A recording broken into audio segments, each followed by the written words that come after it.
Hello friends, ನಮಸ್ತೆ ಎಲ್ಲರಿಗೂ. ನಾನು ಜಾನು. Welcome to Janu logs. Friends, ಎಲ್ಲರೂ ಹೇಗಿದ್ದೀರಾ? ಎಲ್ಲ ಚೆನ್ನಾಗಿದ್ದೀರಾ ಅಂತ ಅಂದ್ಕೊಂಡಿದ್ದೀನಿ. ನಾನು ಕೂಡ ಚೆನ್ನಾಗಿದ್ದೀನಿ ಅಂತ ಹೇಳ್ತಾ ವ್ಲಾಗನ್ನು ಸ್ಟಾರ್ಟ್ ಮಾಡ್ತಾ ಇದ್ದೀನಿ. ಫ್ರೆಂಡ್ಸ್, ಇವತ್ತಂತೂ 4:15 ಎದ್ದಿದೆ.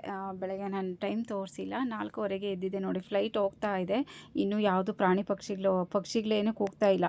ಸ್ವಲ್ಪ 5 ಗಂಟೆ ಮೇಲೆ ಎದ್ದಿದ್ರೆ ಪಕ್ಷಿಗಳೆಲ್ಲ ಸೌಂಡ್ ಆಗ್ತಾಯಿತ್ತು. ನಾನು ಅದಕ್ಕೂ ಮುಂಚೆನೇ ಎದ್ದಿದೆ.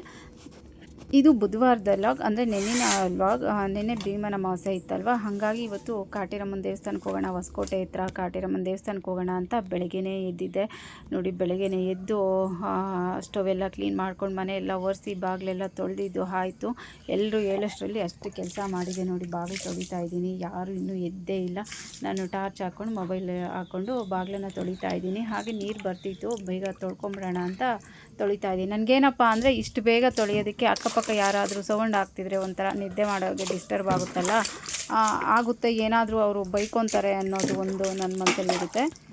ಅಂದರೆ ಬೇಗ ಎದ್ದು ಈ ಥರ ಸೌಂಡ್ ಆಗ್ತಿದ್ರೆ ಅವ್ರಿಗೆ ಡಿಸ್ಟರ್ಬ್ ಆಗೋದಲ್ಲ ಅನ್ನೋದು ಕೂಡ ಇರುತ್ತೆ. ಒಂದೊಂದು ದಿನ ಬೇಗ ಎದ್ದರೂ ಎಲ್ಲರೂ ಎದ್ದಾದಮೇಲೆ ಬಾಗಿಲನ್ನು ತೊಳಿತೀನಿ. ಒಳಗಡೆ ಏನಾದರೂ ಕೆಲಸ ಇದ್ದರೆ ಅದನ್ನು ಮಾಡಿಕೊಂಡು ಆಮೇಲೆ ಬಾಗಿಲನ್ನು ತೊಳಿತೀನಿ. ಇವತ್ತು ಬೇಗ ಹೋಗಬೇಕು ಅಂತ ಹೇಳ್ಬಿಟ್ಟು ಯಾರೋ ಒಂದಿನ ಏನಾದರೂ ಅಂದ್ಕೊಂಡ್ಲಿ ಅಂತ ಹೇಳ್ಬಿಟ್ಟು ಅಷ್ಟೊತ್ತಿಗೆ ತೊಳೆದುಬಿಟ್ಟೆ ಬಾಗಿಲನ್ನು ತೊಳೆದು ಸ್ಟವ್ ಎಲ್ಲ ಕ್ಲೀನ್ ಮಾಡಿ ಮತ್ತು ನೋಡಿ ಟಿಫನ್ ಇವತ್ತು ಪಲಾವ್ ಮಾಡೋಣ ಅಂತ ಮಾಡ್ತಿದ್ದೀನಿ. ಬೇಗ ಮಾಡ್ತಾಯಿದ್ದೀನಿ. ಎಷ್ಟಾಗುತ್ತೋ ಅಷ್ಟು ವಿಡಿಯೋನ ಮಾಡಿಕೊಂಡೆ, ಕೈಯಲ್ಲಿ ಇಟ್ಕೊಂಡೆ ವಿಡಿಯೋ ಮಾಡ್ತಾಯಿದ್ದೀನಿ ಮೊಬೈಲ್ನ. ಏನಪ್ಪ ಅಂದ್ಕೊಂಡಿದ್ದೀರಿ ಅಂದರೆ 8 ಗಂಟೆ ಅಷ್ಟರಲ್ಲಿ ಅಲ್ಲಿರೋಣ. ಇವತ್ತು ಭೀಮನ ಅಮಾವಾಸ್ಯೆ ಪ್ರಯುಕ್ತ ಗರ್ಭಗುಡಿಯೊಳಗೆ ಅಮ್ಮನವರ ಪಾದ ಸ್ಪರ್ಶಕ್ಕೆ ಬಿಡ್ತಾರೆ. ಅಂದರೆ ಪಾದ ಮುಟ್ಟೋದಕ್ಕೆ ಗರ್ಭಗುಡಿ ಒಳಗಡೆ ಬಿಡ್ತಾರೆ. ವರ್ಷಕ್ಕೆ ಒಂದು ಸಾರಿ ಅಷ್ಟೇ ಆ ಥರ ಆಗೋದು, ಅಂದರೆ ಪ್ರತಿ ಭೀಮನ ಅಮಾವಾಸ್ಯೆ ದಿನ. ಹಾಗಾಗಿ ನಾನು ಉಮ್ಮಕ್ಕ ಹೋಗೋಣ ಅಂತ ಅಂದ್ಕೊಂಡು ಮಾಡಿದೆ. ಆದರೆ ಅಷ್ಟು ಬೇಗ ಹೋಗೋದಕ್ಕಾಗಲಿಲ್ಲ. ಇಲ್ಲಿ ಮನೆ ಬಿಡೋದಕ್ಕೆ 8 ಗಂಟೆ ಆಯಿತು. ಇದನ್ನೆಲ್ಲ ರೆಡಿ ಮಾಡಿ ಸ್ನಾನ ಮಾಡಿ ಪೂಜೆ ಮಾಡಿ ಅರ್ಜೆಂಟಲ್ಲಿ ಪೂಜೆ ಮಾಡಿದ್ದು ಏನೂ ವಿಡಿಯೋ ಇಲ್ಲ. ಇನ್ನು ನಾನು ಭೀಮನ ಅಮಾವಾಸ್ಯೆ ಮಾಡ್ತೀನಾ ಅಂದರೆ ಇಲ್ಲ, ನಾನು ಮಾಡಲ್ಲ. ನಮ್ಮ ಊರಲ್ಲಿ ನಾನೇ ಫಸ್ಟು ಮಾಡ್ತಾಯಿದ್ದಿದ್ದು. ನಾನು ಮದುವೆ ಆಗಿ ಬಂದಾಗ ಯಾರೂ ಭೀಮನ ಅಮಾವಾಸ್ಯೆ ಅಂತ ಅದನ್ನು ನೆನೆಸ್ಕೊತಾನೇ ಇರಲಿಲ್ಲ. ನಾನು ತುಂಬ ಭಕ್ತಿಯಿಂದ ತುಂಬ ಶ್ರದ್ಧೆಯಿಂದ ನಮ್ಮ ಯಜಮಾನರಿಗೆ ಪಾದ ಪೂಜೆ ಮಾಡಿ ಎಲ್ಲ ಮಾಡ್ತಿದ್ದೆ. ದಿನ ಹೋಗ್ತಾ ಅದು ಮಾಡೋದು ಬಿಟ್ಬಿಟ್ಟೆ. ಮಾಡೋದಕ್ಕೆ ಬೆಲೆ ಸಿಗಬೇಕಲ್ವ, ಬೆಲೆ ಆ ಥರ ಸಿಗಬೇಕಲ್ವ. ಮಾಡಿದ್ದಕ್ಕೆ ಏನೋ ಒಂದು ಖುಷಿ ಆಗಬೇಕು. ನಾವು ಏನಾದರೂ ಮಾಡಿದ್ರೆ ಅಟ್ಲೀಸ್ಟ್ ಒಂದು ಸ್ವಲ್ಪ ಖುಷಿ ಇರಬೇಕು ನಮ್ಗೆ, ಮಾಡಿದ್ದಕ್ಕೂ ಸಾರ್ಥಕ ಆಯಿತು ಅಂತ. ನನಗೆ ಯಾಕೋ ಇಷ್ಟ ಆಗಲಿಲ್ಲ, ಆಮೇಲೆ ಬಿಟ್ಬಿಟ್ಟೆ. ಹಾಗಾಗಿ ಮನೆಯಲ್ಲಿ ಪೂಜೆ ಮಾಡಿಕೊಂಡು ಹೊರಟೆ ನೋಡಿ. ಎಲ್ಲ ಪಲಾವ್ ಮಾಡೋದಕ್ಕೆ ಬಾಗಿಲೆಲ್ಲ ತೊಳೆದಾದ್ಮೇಲೆ ಬಂದು ರೆಡಿ ಆಯಿತು. ಇನ್ನೇನಿದು ಒಂದು ವಿಷಲ್ ಹಾಕ್ಸಿದ್ರೆ ಪಲಾವ್ ರೆಡಿ ಆಗುತ್ತೆ. ಇದನ್ನು ಇಟ್ಬಿಟ್ಟು ಬಟಾಣಿ ರಾತ್ರಿ ನೆನೆಸಿಟ್ಟಿದ್ನ, ಅದನ್ನು ಹಾಕೋದೇ ಮರ್ತೋಗ್ಬಿಟ್ಟಿದ್ದೀನಿ. ಪ್ಲೇಟ್ ಮುಚ್ಚಿಟ್ಟಿದ್ನ, ಅದನ್ನು ನೋಡಲೇ ಇಲ್ಲ. ಅರ್ಜೆಂಟಲ್ಲಿ ಬಟಾಣಿ ಹಾಕೋದೇ ಇಲ್ಲ. ಕುಕ್ಕರ್ ಕ್ಲೋಸ್ ಮಾಡಿಬಿಟ್ಟಿದ್ದೀನಿ. ಇವಾಗ ಯಾಕಪ್ಪ ತೆಗೆಯೋದು ಅಂತ ಹಾಗೆ ಮೊಸರು ಹಾಲಿಗೆ ಎಪ್ಪಾಕಿದೆ, ಮೊಸರಾಗಿದೆ ನೋಡಿ. ಎಷ್ಟು ಗಟ್ಟಿಯಾಗಿ ಮೊಸರಾಗಿದೆ ಅಂತ. ಇನ್ನು ಅದನ್ನು ಕೋಸಂಬರಿ ಮಾಡಬೇಕು. ಹಾಗೆ ಟೀ ಇಟ್ಟಿದ್ದೀನಿ ನೋಡಿ. ಸ್ವಲ್ಪನೇ ನಂಗೆ ಒಬ್ಳಿಗಾಗಷ್ಟು ಒಂದು ಲೋಟನ ಇಟ್ಕೊಂಡಿದ್ದೀನಿ. ಆಮೇಲೆ ಬೇಕಿದ್ರೆ ಮಾಡ್ಕೊಂಡು ಕುಡೀಲಿ ಅಂತ. ಇಷ್ಟು ಬೇಗ ಇನ್ನೂ ನಮ್ಮ ಮನೇಲಿ ಯಾರೂ ಇದ್ದಿಲ್ಲ, ಹಾಗಾಗಿ ಟೀ ಕುಡಿಯೋಷ್ಟರಲ್ಲಿ ನೋಡಿ ಪಲಾವ್ ಎಲ್ಲ ರೆಡಿ ಆಯಿತು. ಇನ್ನು ರೆಡಿ ಮಾಡಿಟ್ಟು ಸ್ನಾನ ಮಾಡ್ಕೊಂಬಂದೆ. ಈಗ ಸ್ಯಾರಿ ಹಾಕ್ಕೊಂಡು ಮತ್ತು ಪೂಜೆ ಮಾಡಿ ರೆಡಿಯಾಗಿ ಹೋಗೋದೆ. ವಿಡಿಯೋ ಏನು ಮಾಡಲಿಲ್ಲ, ಇಷ್ಟೇ ಮಾಡಿದ್ದು. ಪೂಜೆ ಮಾಡಬೇಕೀಗ. ಫ್ರೆಂಡ್ಸ್, ಪೂಜೆ ಎಲ್ಲ ಮುಗಿಸಿ ನೋಡಿ ಹೋಗ್ತಾ ಇದ್ವಿ. ಗಾಡಿ ತೊಗೊಬಂದು ಗೇಟಲ್ಲಿ ಹಾಕಿದ್ದೀನಿ. ಗೇಟ್ ಹಾಕಿಬಿಟ್ಟು ನಮ್ಮ ಗೇಟಲ್ಲಿ ಬಸ್ ಹತ್ತಿದ್ದೀವಿ ಇಬ್ಬರು. ನಾನು ಮಕ್ಕ ಖಾಲಿ ಇದೆ, ಸೀಟಂತೂ ಸಿಕ್ತು. ಬೆಳಿಗ್ಗೆ ಬೇಗ ಸಿಕ್ತು. ಹೋಗ್ತಾ ಇದ್ದೀವಿ ನಮ್ಮ ಗೇಟಲ್ಲಿ. ರಾಜನಕೋಟೆ ಸೈಡ್ ಹೋಗ್ತಾ ಇದ್ವಿ. ಏನಪ್ಪ ಅಂದರೆ ಯಲಹಂಕ ಹೋಗ್ಬಿಟ್ಟು ಅಲ್ಲಿಂದ ಇದಕ್ಕೆ ಹೋಗೋಣ ಹೊಸಕೋಟೆಗೆ ಅಂತ ನೋಡಿ. ಯಲಹಂಕ ಬಸ್ ಸ್ಟಾಪಲ್ಲಿ ಇದ್ದೀವಿ. ತುಂಬ ಬಿಸಿಲಿತ್ತು. ಸ್ವಲ್ಪ ತಲೆ ಸ್ನಾನ ಮಾಡಿದ್ದೆ. ಸ್ವಲ್ಪನೂ ಕೂದಲು ಆರೇ ಇರಲಿಲ್ಲ, ಅದಕ್ಕೆ ಬಿಸಿಲಿದ್ದಿದ್ದರಿಂದ ಸ್ವಲ್ಪ ಆರ್ಕೊಂಡ್ಲಿ ಅಂತ. ಈ ನಡುವೆ ಅಂತೂ ತಲೆ ಸ್ನಾನ ಮಾಡಿದ್ರೆ ಆಗ್ತಾನೆ ಇಲ್ಲ. ತಲೆಯೆಲ್ಲ ಜೋಮ್ ಬರುತ್ತೆ, ತಲೆನೋವು ಮತ್ತು ಅಲ್ಲಿ ಒಂದು 5 ನಿಮಿಷ ಲೇಟ್ ಆಯಿತು ಅಂತಲೇ ಹೇಳ್ಬೋದು. ಯಲಹಂಕ ಸಿಕ್ಕಕ್ಕೆ ಒಂದು 5 ನಿಮಿಷ 10 ನಿಮಿಷ ಆಯಿತು.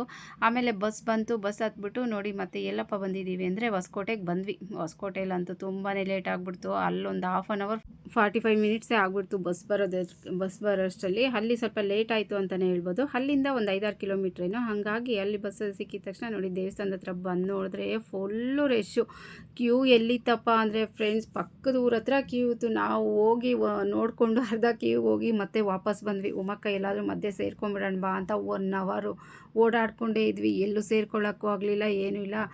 ಪ್ರಸಾದ ಇಸ್ಕೊಂಡು ತಿಂದ್ಬಿಟ್ಟು ತುಂಬ ಹಶ್ವಾಗ್ತಿತ್ತು. ನಾನಂತೂ ಯಾಕೋ ಒಂಥರ ಸುಸ್ತಾಗ್ತಿತ್ತು. ಬಸ್ಸಲ್ಲಿ ಹೋಗಿದ್ದಕ್ಕೆಲ್ಲ ಒಂಥರ ಹೊಟ್ಟೆಲೆಲ್ಲ ಒಂಥರ ಆಗಿತ್ತು. ಹೋಗಿದ ತಕ್ಷಣ ಪ್ರಸಾದ ಇಸ್ಕೊಂಡು ತಿಂದ್ಬಿಟ್ಟು ಸ್ವಲ್ಪ ಓಡಾಡ್ಕೊಂಡು ಅಲ್ಲೇ ಯಾರೂ ಬಿಡಲೇ ಇಲ್ಲ. ಎಲ್ಲರೂ ಒಂಥರ ಗರಂ ಆಗಿದ್ದರು. ಸೇರ್ಕೊಳ್ಳೋರ್ನೆಲ್ಲ ಬೈತಿದ್ರು. ನೀವೇ ನಿಮ್ಮ ಮಧ್ಯೆ ಸೇರ್ಕೊತೀರಾ ಹಂಗೆ ಹಿಂಗೆ ಅಂತ. ಅಯ್ಯೋ ಯಾಕಪ್ಪ ಬೇಕು ಅಂತೇಳ್ಬಿಟ್ಟು ಮತ್ತೆ ಕ್ಯೂಗೆ ಹೋದ್ವಿ. ನೆನ್ನೆ ಅಂತೂ ಒಂದು 10 ಕಿಲೋಮೀಟರ್ ಓಡಾಡಿದ್ವಿ ನಾವು. ಫುಲ್ ಸುಸ್ತಾಗ್ಬಿಡ್ತು. ನಾವೊಂದು ಎಷ್ಟಪ್ಪ ಅಂದರೆ ಒಂದು 10:30ಗೇನೋ ಹೋದ್ವೇನೋ ದೇವಸ್ಥಾನದ ಹತ್ರ. ಸಂಜೆ 6:30ಗೆ ಮನೆಗೆ ಬಂದ್ವಿ. ಸಂಜೆ ಆಯಿತು ದರ್ಶನ ನಮಗೆ. ಒಂದು 4 ಗಂಟೆ 5 ಗಂಟೆಗೇನೋ ದರ್ಶನ ಆಯಿತು. ನೋಡಿ ಎಷ್ಟೊಂದು ಜನ ಇದ್ದಾರೆ ಅಂತ. ಅಲ್ಲೇ ಸುತ್ತಿ ಸುತ್ತಿ ಸುತ್ತಿ ಸುತ್ತಿ ಕುತ್ಕೊಳ್ಳೋಕ್ಕೂ ಆಗ್ತಿಲ್ಲ. ಕುತ್ಕೊಳ್ಳೋಕ್ಕಂತೂ ಯಾಕೆಂದರೆ ಕ್ಯೂವಲ್ಲಿ ಮುಂದೆ ಹೋಗ್ತಾ ಇರ್ತಾರೆ, ಸ್ಲೋಗೆ ಹೋಗ್ತಾನೇ ಇದ್ದರು. ಹಂಗಾಗಿ ಕುತ್ಕೊಳ್ಳೋಕ್ಕೂ ಎಲ್ಲೂ ಕುತ್ಕೊಳ್ಳಿಲ್ಲ. ಬೆಳಗಿಂದ ಸಾಯಂಕಾಲದವರೆಗೂ ನಡೆದಿದ್ದೆ. ನನಗಂತೂ ತುಂಬ ತಲೆನೋವಾಗ್ಬಿಡ್ತು. ಅವ್ಳಿಗೆ ಯಾರೋ ಬೇರೆ ಮೂಗಿಗೆ ಮೊಬೈಲಲ್ಲಿ ತಗಲ್ಸ್ಬಿಟ್ಲು. ಅದು ಬೇರೆ ಜುಮ್ಮ ಅವ್ಳಿಗೆ ಹಾಕಿದ ತಕ್ಷಣ ನನ್ನ ತಲೆಗೆ ಹಂಗೆ ಜುಮ್ ಅಂತ ಎಕ್ಬಿಡ್ತು. ಉಬ್ಬಿಂದ ಜುಮ್ ಅಂತ ಎಕ್ಬಿಡ್ತು. ನೋಡಿಲ್ಲ ನೀನು ಮಾಡೋಕ್ಕಾಗಲ್ವಲ್ಲ ಅಂತ ಹೆಂಗೋ ದರ್ಶನ ಮಾಡಿಕೊಂಡು, ಅಂದರೆ ದರ್ಶನ ಅಂತೂ ತುಂಬ ಚೆನ್ನಾಗಾಯಿತು. ಲಾಸ್ಟ್ ಇಯರ್ ಅಂತೂ ಎಳ್ದು ಕಳಿಸ್ತಿದ್ರು. ಈ ಸಾರಿ ಅಂತೂ ನನಗೆ ತುಂಬ ಚೆನ್ನಾಗಿ ದರ್ಶನ ಆಯಿತು. ಚೆನ್ನಾಗಿ ಪಾದಸ್ಪರ್ಶ ಸಿಕ್ತು. ಚೆನ್ನಾಗಿ ಮಕ್ಕೊಂಡು ಎಲ್ಲ ಬಂದ್ವಿ. ನೋಡಿ ಎಷ್ಟೊಂದು ಜನ ಮಕ್ಕಳಿರೋರ್ನಂತೂ ಹಾಗೆ ಡೈರೆಕ್ಟಾಗಿ ಬಿಡ್ತಿದ್ರು. ಅಂದರೆ ಡೈರೆಕ್ಟಾಗಿ ಅಂದರೆ ಸ್ವಲ್ಪ ಹೊತ್ತು ವೆಯ್ಟ್ ಮಾಡಿಸಿನೇ ಬಿಡ್ತಿದ್ರು. ಮಕ್ಕಳನ್ನ ಎಂಟ್ರೆನ್ಸಲ್ಲೇ ಬಿಡ್ತಿದ್ರು. ಈ ವರ್ಷದಷ್ಟು ಕ್ಯೂ ಯಾವ ವರ್ಷವೂ ಇರಲಿಲ್ಲ. ಈ ಸಾರಿ ಅಂತೂ ಜನ ಜಾಸ್ತಿ ಇದ್ದರು. ಅಂದರೆ ಎಲ್ಲರಿಗೂ ಗೊತ್ತಾಗ್ತಾ ಇರುತ್ತಲ್ವ. ಈ ಸಾರಿ ಒಬ್ಬರು ಬಂದರೆ ನೆಕ್ಸ್ಟ್ ಇಯರ್ ಇನ್ನೊಂದು 10 ಜನ ಎಕ್ಸ್ಟ್ರಾ ಆಗಿರ್ತಾರೆ. ಯಾಕೆಂದರೆ ಅವ್ರಿಗೆ ಗೊತ್ತಾಗುತ್ತಲ್ಲ ಭೀಮನ ಅಮಾವಾಸ್ಯೆ ದಿನ ಕಾಟೇರಮ್ಮನ ಪಾದಸ್ಪರ್ಶಕ್ಕೆ ಬಿಡ್ತಾರೆ ಅಂತ. ಯಾರಿಗೆ ಸಿಗಬೇಕಂತ ಪುಣ್ಯ ಹೇಳಿ. ಅಮ್ಮನವ್ರ ಪಾದ ಮುಟ್ಟಿ ನಮಸ್ಕಾರ ಮಾಡ್ಕೊಂಡು ಆಶೀರ್ವಾದ ತೊಗೊಳೋ ಪುಣ್ಯ ಎಷ್ಟು ಜನಕ್ಕೆ ಸಿಗಬೇಕು.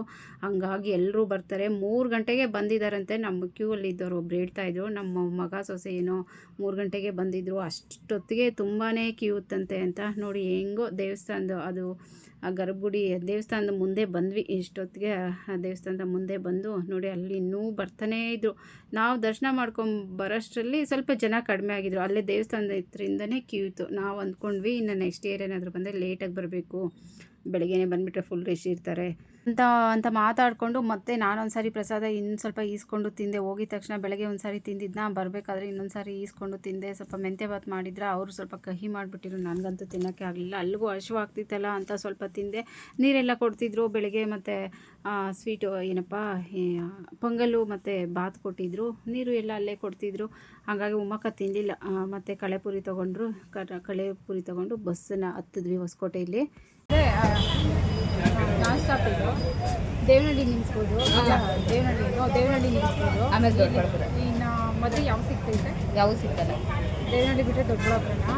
ವಿಶ್ವನಾಥ್ಪುರ ಕೊಡ್ತಾರಾ? ಇಲ್ಲ ಕೊಡ್ತಾರೆ. ಚಂದ್ರ ವಿಶ್ವನಾಥ್ಪುರ ಡಿ ಸಿ ಆಫೀಸ್ ಕೊಡ್ತಾರೆ. ಹೆಂಗೋ ಬೇಗ ಹೋಗ್ತೀವಿ ಅಲ್ಲ.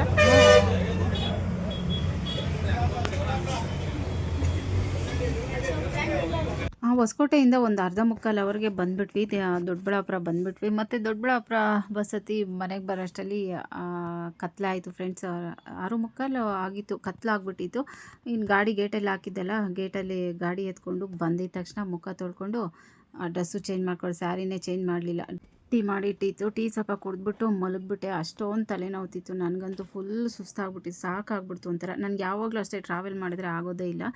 ಮಲ್ಕೊಂಬಿಟ್ಟು ರಾತ್ರಿ 11 ಗಂಟೆಗೆ ಎದ್ದು ಸ್ವಲ್ಪ ಊಟ ಮಾಡಿದೆ. ಅಂದರೆ ಸಾಂಬಾರಿತ್ತು, ರಕ್ಷಾ ಅನ್ನ ಮಾಡಿದ್ಲು. ಬಸ್ಸಾರು ಮಾಡಿದ್ದಿತ್ತು ರಾತ್ರಿ ನಿನ್ನೆ ನೈಟ್ದು.